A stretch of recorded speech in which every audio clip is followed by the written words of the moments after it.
A crucial factor in professional videography is the camera's dynamic range. It's the range between the brightest and darkest values that your camera can reproduce just before highlights clip or shadows crush. In this video, I'll show you how to get the full dynamic range out of the camera you already own. Let's get into it. When we talk about dynamic range, we usually think in terms of technical specs. How many stops a camera can capture according to the manufacturer. Whether that's 12 stops, 14 stops, or whatever.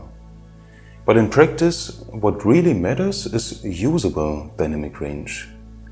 A camera might technically record a wide range of tones, but once noise becomes too distracting, usually in the shadows, that information is no longer useful.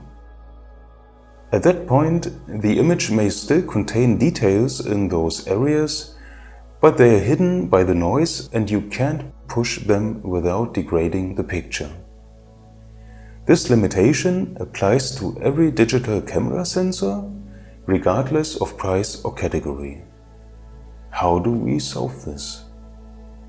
Usable dynamic range is defined by one key thing: the noise floor.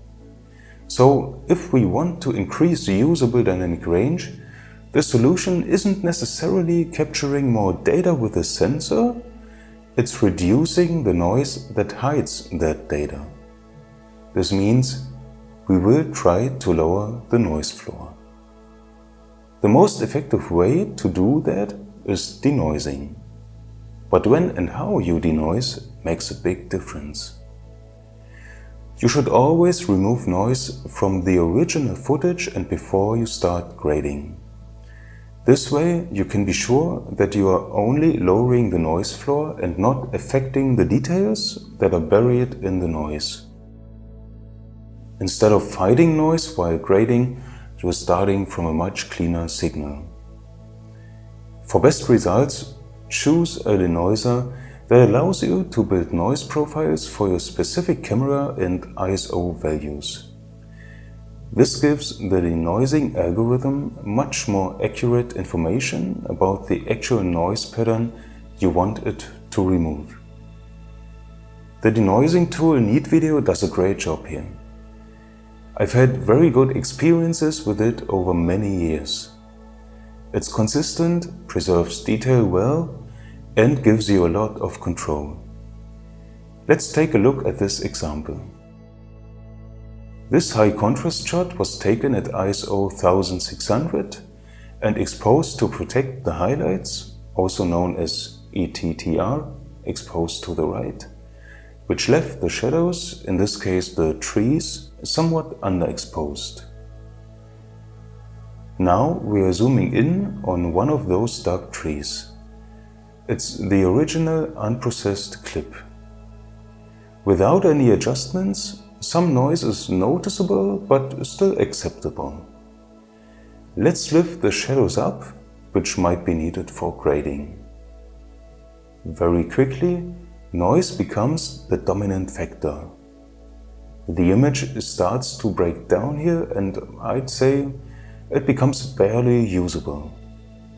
Now here is the original clip again and we denoise it using a custom profile I've built for the camera and ISO I used. This is how the denoised original footage looks. When we lift the shadows as before, we see that details that previously drowned in the noise suddenly become visible and the image holds together in a way it didn't before.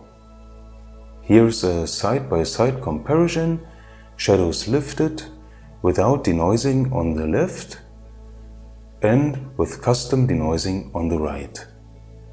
Personally, I would hesitate to grade the undenoised image on the left, but on the right it's completely unproblematic.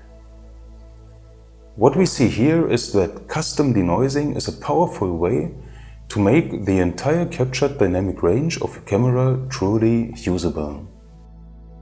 A few quick tips to keep in mind. Always work with custom noise profiles tailored to your specific camera and ISO values, as this helps preserve detail in denoised areas. Building those profiles is easy. For one camera and multiple ISO values, it might take about half an hour. No professional skills are needed. Next, apply denoising on the original footage and before any other contrast or color adjustments. This way, you make sure that the denoiser is only filtering out what it's supposed to. There is no need to remove all noise. A bit of texture is perfectly fine and often desirable, so the image won't look overly polished or artificial. And remember, denoising isn't a replacement for good exposure. It simply gives you more flexibility in post by enhancing the usable dynamic range. But that's what we all want, right? When filming, just follow the principle of exposing to the right. In high contrast situations where shadows tend to become unusable, you can denoise your footage using the profiles you already built, and you will be ready to grade. As you see, increasing usable dynamic range isn't always about buying a new camera. It's about lowering the noise floor early in your workflow by denoising carefully. This way, you can unlock image detail in your camera already captured and get closer to the full dynamic range your camera is capable of. While the denoising tool Neat Video is not free, it's still quite affordable at around $70. I always use it when it's needed, and I see it as a great tool to bring back the dynamic range a camera actually has. This video is not sponsored, it's just my honest opinion. Do you have any questions? Let me know in the comments below. If you found this video helpful, please give it a thumbs up. Thank you.